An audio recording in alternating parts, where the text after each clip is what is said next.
Well, good morning. Good morning. Wow, time. We're about to hit July. Is it flying by or what? 2014. Welcome to Center for Spiritual Living Dallas. I'm Reverend Karen Fry, your associate minister here, along with Dr. Petra, and you are definitely in for a treat today as we continue and conclude this amazing book, The War of Art.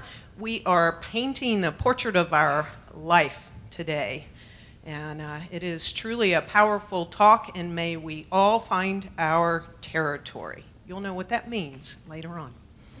I am excited that I get to be in my territory and be with the teens in service today, so we get to have our service together. So I am wondering if anyone happens to be here for the first time. We have a gift for you. And I'm Petra Weldis, Senior Minister of the Center for Spiritual Living in Dallas, and we're delighted that you found us here on the web. You can find our Sunday services on our website by every Wednesday, and we love that you can look at us online and explore these spiritual teachings. Feel free to explore our archives. It goes back a number of years with lots of special topics and amazing speakers. You can also sign up for our email news, My Daily Words, and my blog, Spiritual Living with Dr. Petra. If you're looking for a spiritual community, come visit us. Or if you're just in Dallas, drop on by. We'd love to give you a hug. Welcome home. So with this holy sacred breath, I invite you to go within. And let us take a deep inhalation of the love of the one. That plumeria perfume of the presence of God that is dancing in, through, and as us. Let us exhale into this moment, that tangerine truth, the delicious essence of God that's expressing as all of life. We come here together to celebrate this truth, to connect into this truth, to know this truth, that there's only one power, and that is God.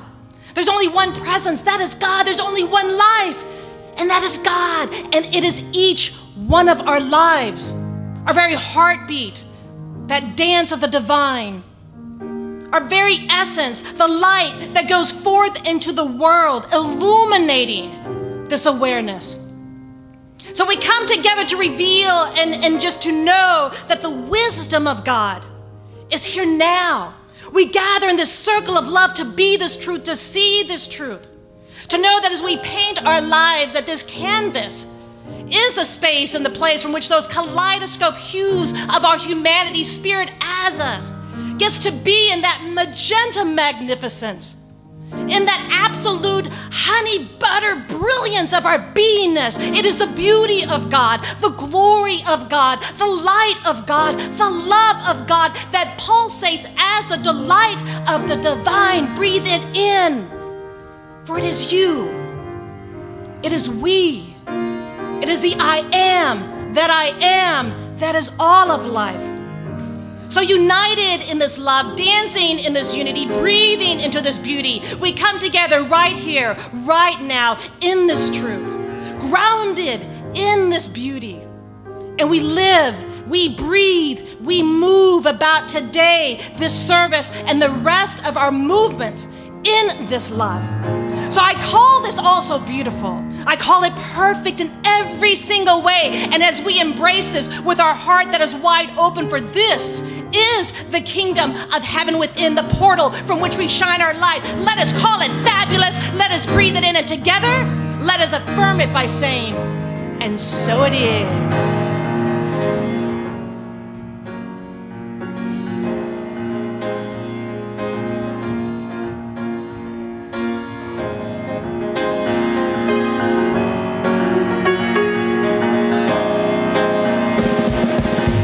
In the land of I am more than I have been. I am more than I will be. I am all that I am.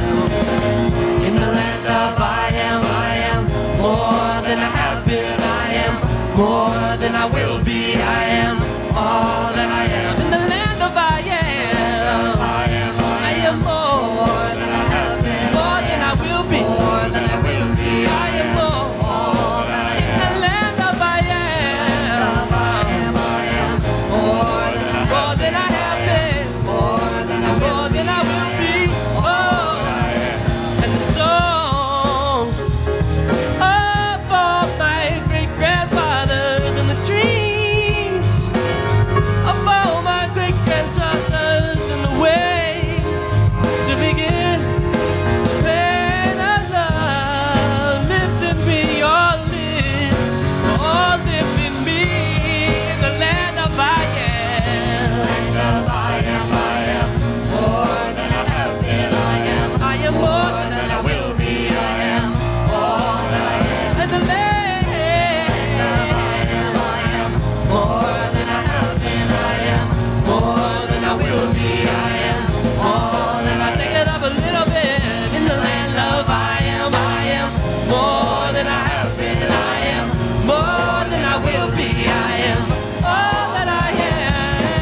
and the smiles of all the unborn children, and the dreams of a better day to come, and the dance of heaven with the earth still live in me, oh, live in me, in the land of I am. I am more than I have been, more than I will be, more than I will be, all that I am, all that I am, all in the land of I am, more than I have been, more than I have been, more than I will be, more than I will be, I am, all that I am, in the land of I am, more than I have been, I am, more than I will be, I am, all that I am, all that I am, in the land of I am, more than I have been, I am, more than I will be, I am, all that I am. I've been robbed and disgraced, abused and displaced. I've been robbed and displaced, been abused and disgraced. I've been lied to, but the lies can't be seen through the land. You can't fall from grace in the land. You cannot be heard in the land. There's more than enough in the land. You're always at home, always at home in the land of I am, always at home, always at home, more than I will be, I am, always at home, all that I am.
Yes. Yes. And when we are painting the canvas of our lives, then we are the I am that I am, are we not? Yes. And that is who we have come here to be.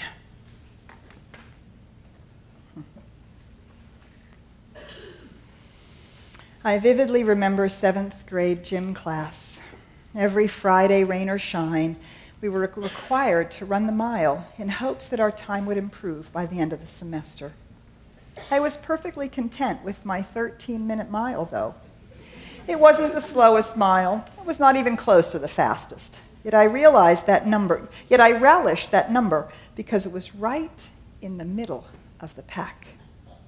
You see, every Friday I would try extremely hard to keep pace with a group of girls who were more intrigued by gossip than exercise.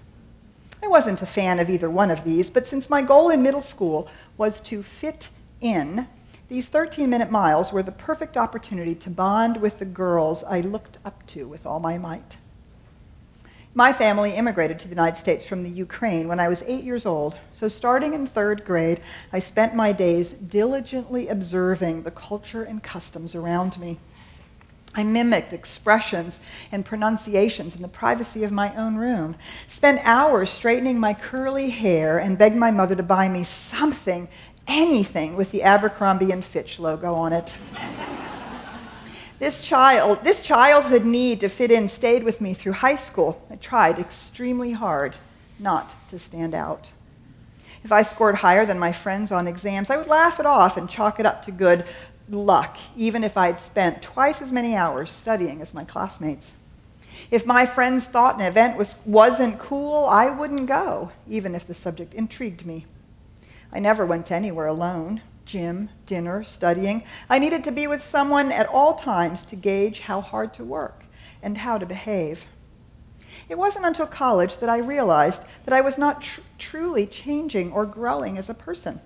I lived in a self-imposed world of restraint that depended on the growth of others around me. At my core, I was terrified of standing out from the crowd. It took dozens of little steps for me to step out into the limelight. Like a doe, unsteady on my feet, sore muscles from holding myself back, I ventured out into the unknown. I ran for president of a student organization, volunteered to lead a group project, made eye contact with a person in the audience while giving a speech in class, went to an event myself, signed up for classes based on my interests, not on my friends' schedules. Just like a flower basking in the warm glow of the spring sun, I began to flourish and find my standing. I developed opinions that were different from my friends, grasped new opportunities and discovered hidden talents, grew closer to God, and developed deeper, truer relationships. In the end, I realized I was the only one who had full control of my personal growth. I could grow by leaps and bounds or stunt my progress to match my peers' lives. Ultimately, it was my decision to blend in or stand out. The truth is, you were created to shine, to be the only person wearing white in a sea of black, or the person who timidly raises her hand to say the thing everyone else is afraid of saying. Because the only way you can grow spiritually and emotionally is by flexing your own muscles, the skills you have, the dreams you harbor, and all those little things that are uniquely you. Growth is pushing the boundaries of your comfort zone, saying yes to things that make your heart race and go against all common sense.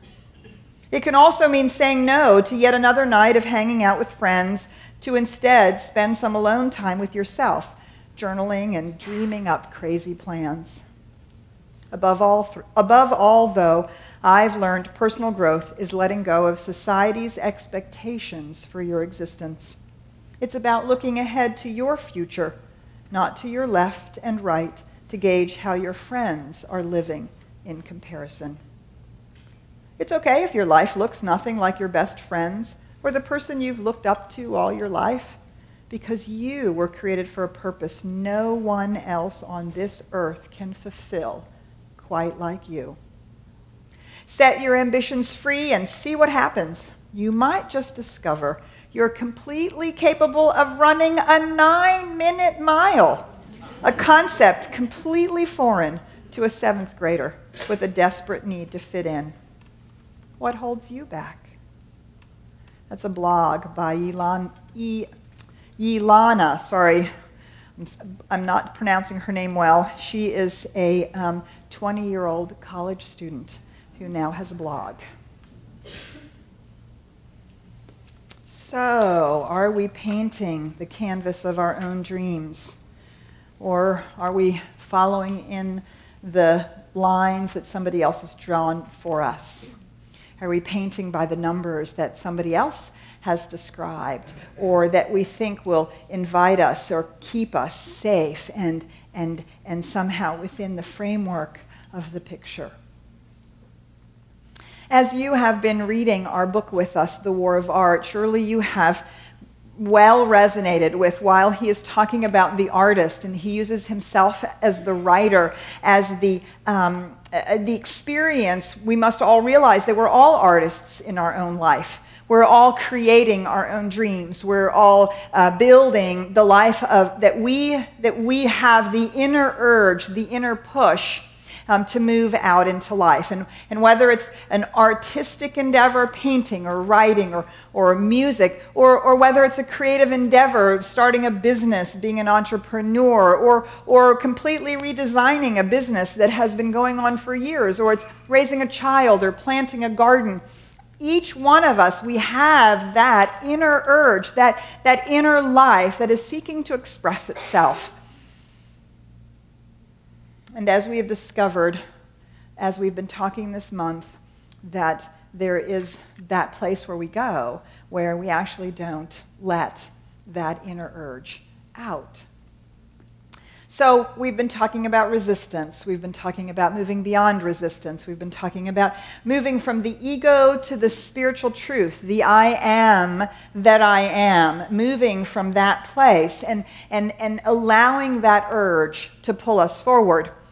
So he closes the book with one of the most interesting concepts I think I've heard in a really long time. Actually, I had to read it a number of times to really begin to understand this idea. He talks about at the close of the book about hierarchy and territory. And his thesis is that we are biologically designed for a hierarchical orientation. Now, he's not using it in the terms of the hierarchy of an organization, but he is using it in terms of the idea of fitting in. That our DNA, our tribal DNA, teaches us that for us to be safe, we have to figure out how to fit in, and who's above us and who is below us, and how do we manage all of that so that we know who we are. And his thesis is that this is what keeps us small and keeps us from living the life of our dreams. What we want to do is develop a territorial imperative, a territorial orientation. So rather than looking at life this way, where do I fit in? It's looking at life this way. What am I giving and receiving from my life? It's an entirely different orientation. And it invites us to stand in the I am that I am and to bring that out into the world. So I want us to explore that a little bit this morning because I found it absolutely fascinating, and I think it illuminates something on our spiritual path that's really important. So let's take a look at hierarchy. And he begins by saying this. Hierarchy, it starts with competition. Individual who defines himself by his place in the pecking order will, 1, compete against all others in that order, seeking to elevate his station by advancing against those above him while defending his place against those beneath. Another way is to evaluate his happiness, success, and achievement by his rank within the hierarchy, feeling most satisfied when he's high and most miserable when he's low, or she, as the case may be. So the first thing that hierarchy is about is that we are constantly sort of jostling for position, like who gets more goodies and who's in the boss's favor, and did we get the promotion or did they? Where are we in the number of times that we're picked for things? All of the kinds of ways in which we can basically compare ourselves with others. Now, for me, when I started out first getting into ministerial school, this showed up in a really big way. I was in ministerial training, I think I was in my second year, and I started to look around and I noticed that other people were being picked to do things on a Sunday morning, to speak, to read the readings, to do different things. And I was like, I'm a ministerial student. Why are they not picking me? Well, that person isn't a ministerial student. Why are they picking them? These are all of those things that we say to ourselves, maybe even to our trusted friend. Can you believe they chose that person to do that thing? Oh, I could have done it so much better. This is us living in hierarchy, evaluating ourselves in relationship to those people that we compare ourselves to. And then we find ourselves, unfortunately, in competition with them. And if that gets out of hand, that is not pretty, as you know. So the other two things he says about hierarchy is that we act toward others based upon their rank in the hierarchy to the exclusion of all other factors. What do I need to do to get my boss's favor? What do I need to do to make sure that my loved one keeps loving me? What do I need to do to belong here and to keep my place? And he evaluates his every move solely by the effect it produces on others. Well, I better not say that thing out loud in a meeting. You know, it's going to really make that person mad. Oh, I better not bring that up. I better not say that. I better not do that. I better not, because of the impact that it has on someone else. He will act for others, dress for others, speak for others, think for others. And there we have the sheep. And isn't that an interesting juxtaposition? So on the one hand, we're competing for position like the rams. And on the other hand, we're trying to find our place to fit in. Do you see how completely diametrically opposed these two positions are? All in service to this notion of just trying to fit in, just being loved, just being okay. And we're spending all of our time doing that, trying to do that, while we are involved in these two different ways of behaving in the world. And do you see how that doesn't serve? So my experience of this with this being a sheep, you can probably imagine I don't do sheep well, and not very good at running with the herd. I'm always a little different, but that doesn't keep people from trying to force me into fitting in. When I went to ministerial school, my father was appalled. He thought I had completely lost my mind, and he said, no, you don't understand. He said, look, I will pay for your schooling, and I will pay for all of your living expenses all the way through school if you will become a lawyer. Yeah, not so much. So I paid for my own schooling. I worked my own way through college. I paid my own expenses. And I didn't fit in so well with my family. And it's easy for us to feel that pressure, isn't it? That pressure to fit in, that pressure to conform, that pressure to be a part of the crowd. Now, this other piece I want to talk about fitting in, for me was also a very interesting observation as I moved then into ministry. I started my first ministry in Renton, Washington with 4 people, as some of you know, and I grew it over the course of 6 or 7 years to 125 on a Sunday morning. It was a lovely community. And the entire time I did that, I felt like a fraud as a minister. You see, in my ministerial training, and also, I guess, from my spiritual background, from the spiritual walk that I had done, I really had a picture of what a minister was. And that picture was Jesus with the staff, the little crooks, the shepherd's staff, and all of the sheep around, keeping the sheep close and safe, and then knowing that the one sheep that had gone off needed to go be retrieved and carefully nurtured back into the safe environment. It's the picture of a pastoral minister. I was taught how to be that. I was told that if I really wanted to be a good minister, that I needed to have the pastoral heart, that I needed to constantly be aware of all of that, and that was my role as a minister. Warm and fuzzy.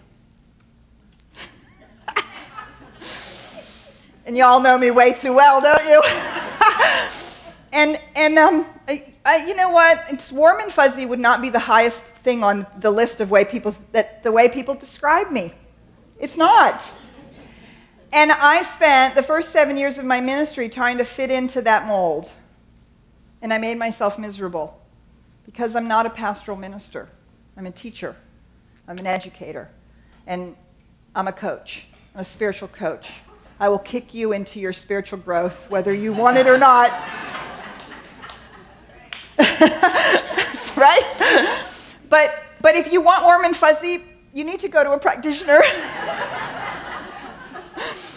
And so when I came here to this community and I began to be here full time, one of the things that I said out loud is I began to acknowledge I am no longer going to try to fit that mold.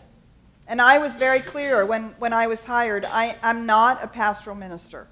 I can run the organization, I can hold the vision, I can teach like nobody's business.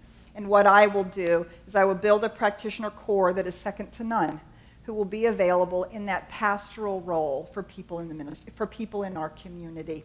And I'm so grateful that the core council was willing to see that what my gifts were and allow me to give them.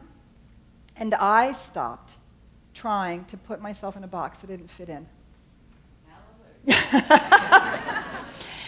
Do you see how we do that? We have a picture, an idea of where we fit and what's okay and how we relate then to other people. And we can spend our time working constantly to fit in like that.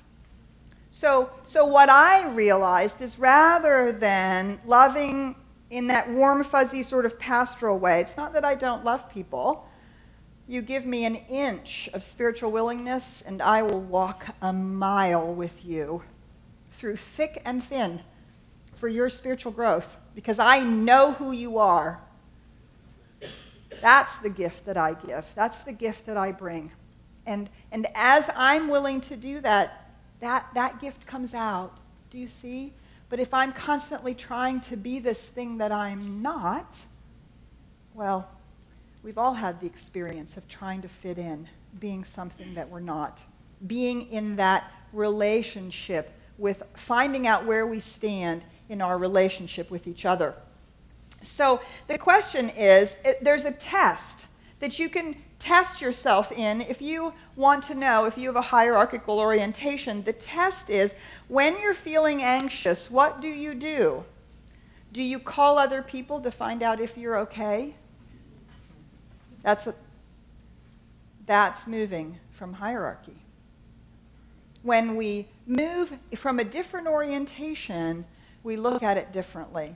But before we go on, I really want to take an opportunity to ask you, as we've explored this, thank you, Joe, as I've talked about this and shared this a little bit, hierarchy is about competition. It's about evaluating yourself in relationship to other people, right? It's about acting towards others based on rank or feeling like you have to do that.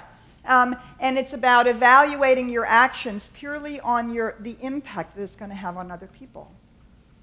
So where in your life are you living from a hierarchical orientation? Okay, the end. Where, I know, so I actually felt the air get sucked out of the room. And I felt a whole bunch of you go completely blank, like I forgot the question. This is what we do when we don't want to look at it, right? People tell you something really important and 2 seconds later you can't remember what it was, then you know it's really important. So the question is, where in our lives are we living from this hierarchical orientation? Where in our lives are we doing this? We had some beautiful and honest sharings at our first service, and I invite us to just take a few sharings. Joe, we've got one right here. Where are you doing it? We don't need a big long story, just a sentence or two, just an acknowledgement. I'm Sharon. Anytime I'm with my 18-year-old daughter. Okay, anytime you're with your 18-year-old daughter, trying to fit in. Beautiful. Thank you. Right here. My evaluation of myself is I'm doing what I was meant to do, and that is to comfort and teach people. Wonderful. So you would not be living from a hierarchical orientation. That's great. So we're going to move on to that in just a minute. So thank you. When I first started hanging around out here at this church with Science of Mind, I didn't know much about it. So I felt like everybody else was much more spiritual than I was. Yes. I really hung back for a while. Beautiful. Everybody's more spiritual than me. Okay. And then we'll come over here. I'm Juanita, and I guess I would have to say my job, competing for positions and trying to fit in with my team and the people at my job, but I'm learning to kind of break free from that. Good for you.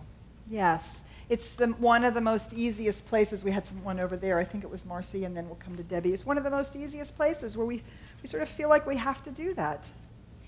I'm Marcy, and daily I find myself competing with body, getting older, losing youth, the appearance of youth. Beautiful. My body, my style. Beautiful. Thank you. Thank you. And we had a hand right here. Oh, and then, okay. I'm Jim, and I think anytime in a new group, even like we went to Costa Rica, it's a little different, but there's always that how do we mesh in, how do we work, Yes. who's who and does what, and so on. You're kind of feeling it out, right? Getting the lay of the land. Who's in, who's out, who do I want to sit next to, who do I not want to sit next to, all of that, right? Thank you, Marcy and Jim. I didn't even think about the body situation until you just said it. But what I was going to share about is that when I first got into my business, I was the first female doing what I was doing. And I was in insurance business, and I was doing my darndest to try to fit in with the guys. Yes. But this is like ridiculous. Good. And so finally I recognized that I was trying to compete with the men, not using my own unique traits that I was bringing to the industry. Yes. By Beautiful. trying to fit in with them. Yes. So it took a lot of years to finally get to a point where I was comfortable not only in my own skin, but in my own field. Beautiful. Thank you. Yeah. Be like the guys. Good. Okay, back here. We have a comment back here. Thank you so much for getting the microphone. Yay. Hi, I'm Patsy. I think the better question is, where am I not doing it? Oh. Family, work, friends. I find myself doing it in a lot of areas of my life. Yes. And that is an honest statement, isn't it? Yes. Good morning. My name is Michael. I'm similar to Marcy, except my thing is not falling into the expectations of others of what I'm not supposed to do as I get older. Yeah. As I get older, I can't run marathons. As I get older, I can't go out and party. Yes. As I get older, I can't learn more. Good.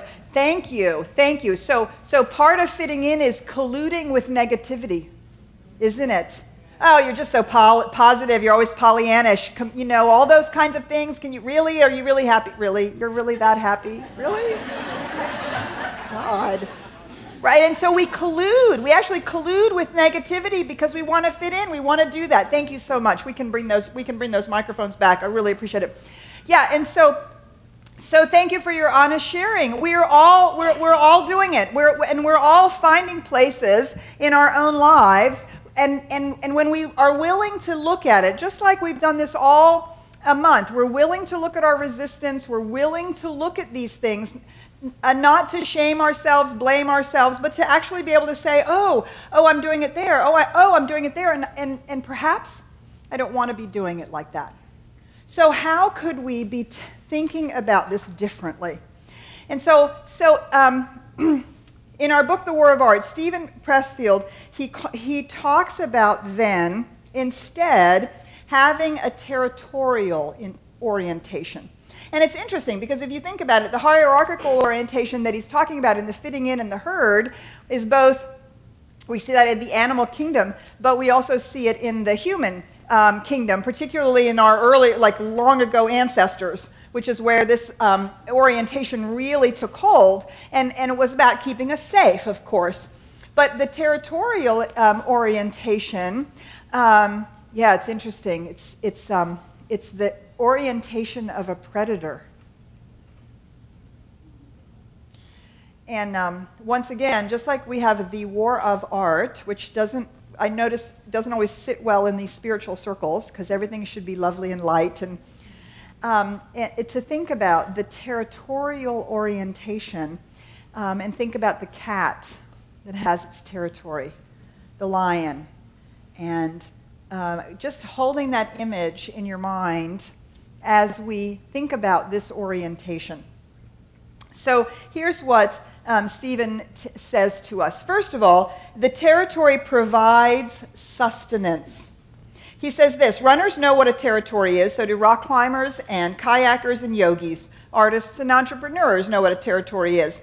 The swimmer who towels off after finishing her laps feels a hell of a lot better than the tired, cranky person who dove into the pool 30 minutes earlier.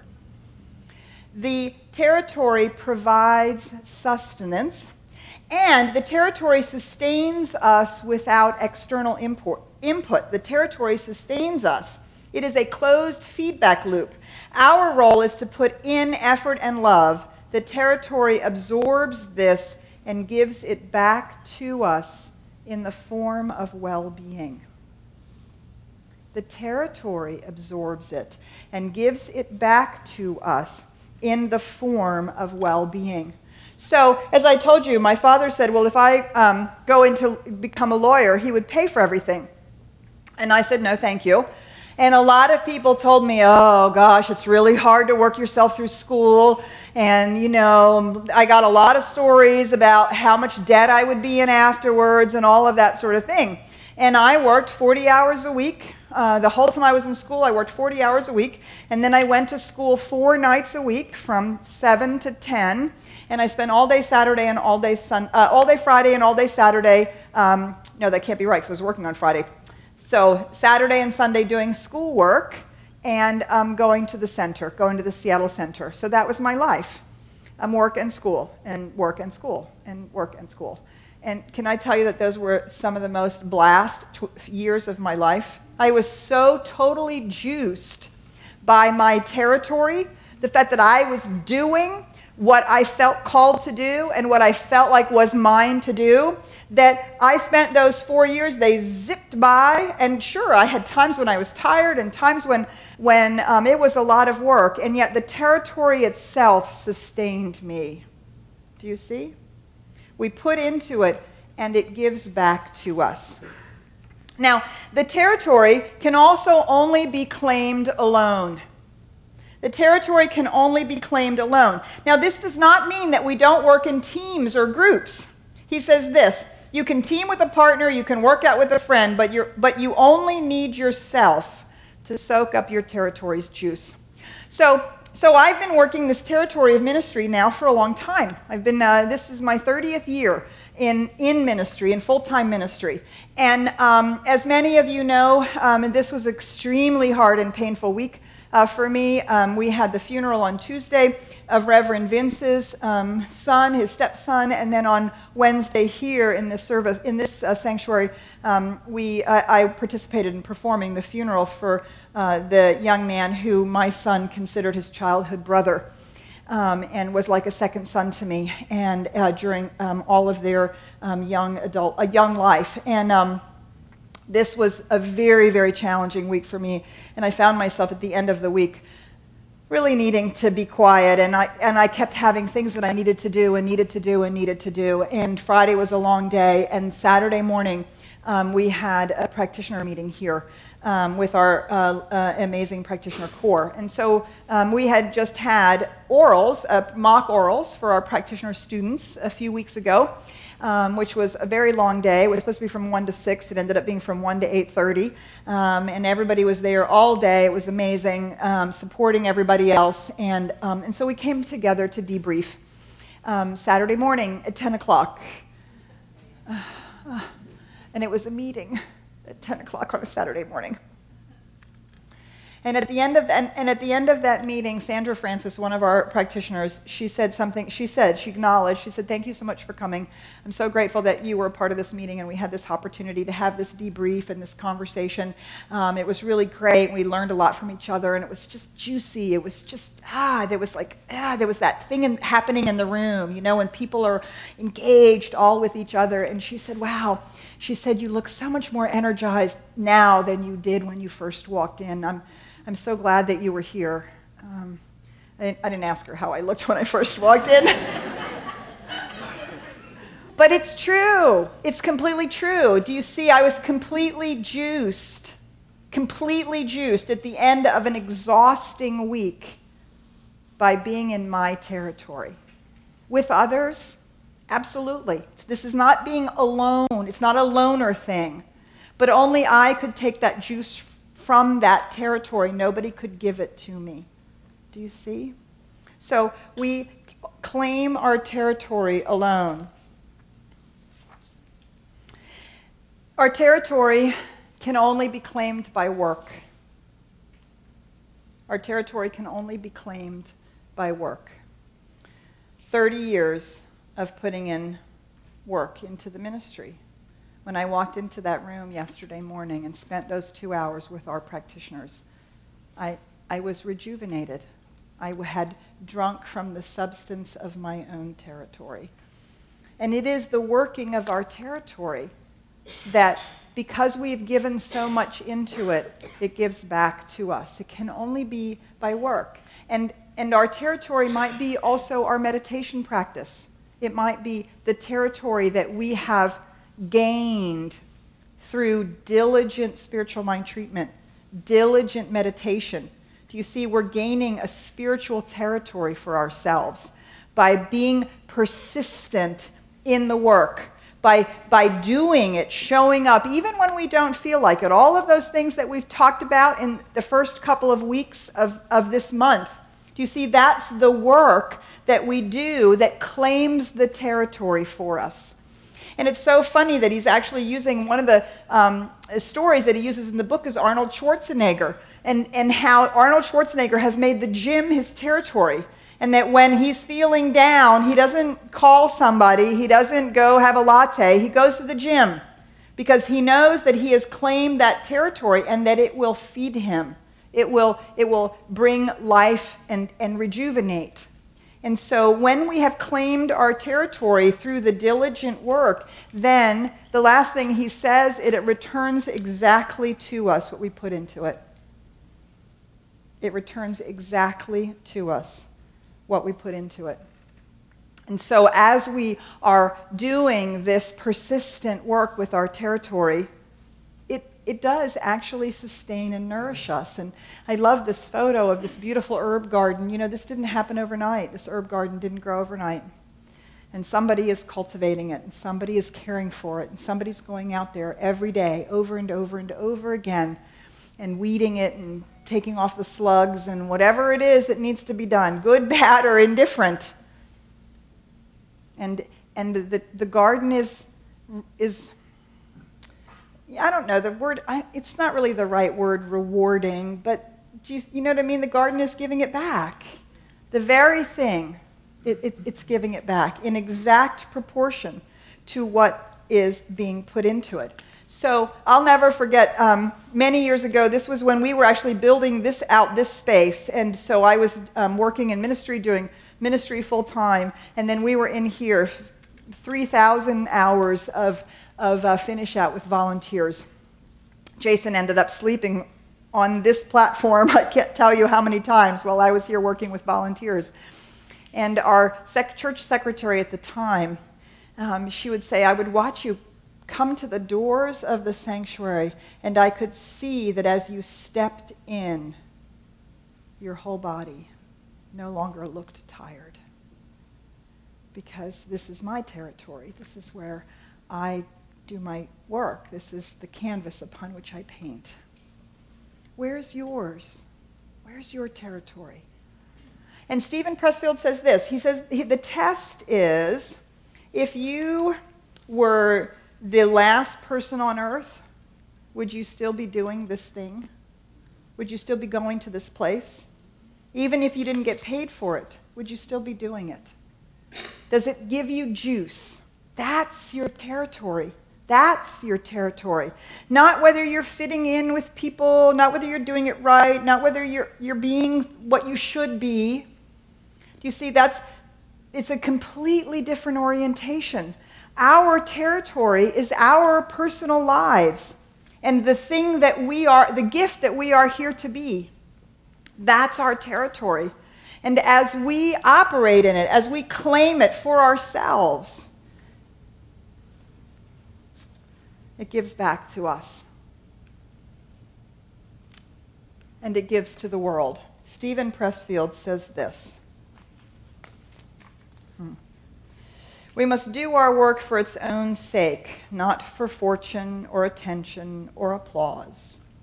To labor in this way, the Bhagavad Gita tells us, is a form of meditation and a supreme species of spiritual devotion. We were put here on earth to act as agents for the infinite, to bring into existence that which is not yet, but which will be through us.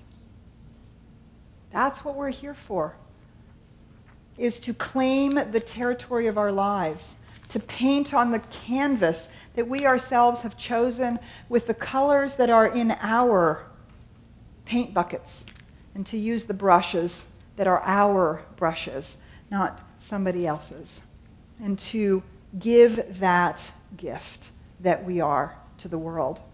I want to close with the last little bit that Stephen writes in this book, so I'm going to invite Andrew to come on back up here. And I just invite you, as we close with this, to close your eyes and just allow these words to lift your soul. In the end, we arrive at a kind of model of the artist's world. And that model is that there exist other higher planes of reality about which we can prove nothing, but from which arise our lives, our work, and our art. These spheres are trying to communicate with ours. When Blake said eternity is in love with the creations of time, he was referring to those planes of pure potential, which are timeless, placeless, spaceless, but which long to bring their visions into being here in this time-bound, space-defined world. The artist, each of us, is the servant of that intention, those angels, that muse. They know that they are not the source of the creation they bring into being. They only facilitate, they carry. They are willing and skilled instruments of the gods and goddesses they serve. Are you born to be a writer? Were you put on earth to be a painter, a scientist, an apostle of peace? In the end, the question can only be answered by action. Do it or don't do it. It may help to think of it this way. If you were meant to cure cancer or write a symphony or crack cold fusion, and you didn't do it, you not only hurt yourself, even destroy yourself. You hurt your children. You hurt me. You hurt the planet. Because creative work is not a selfish act, nor a bid for attention on the part of the actor. It's a gift to the world and every being in it. Don't cheat us of your contribution. Give us what you've got. And so it is.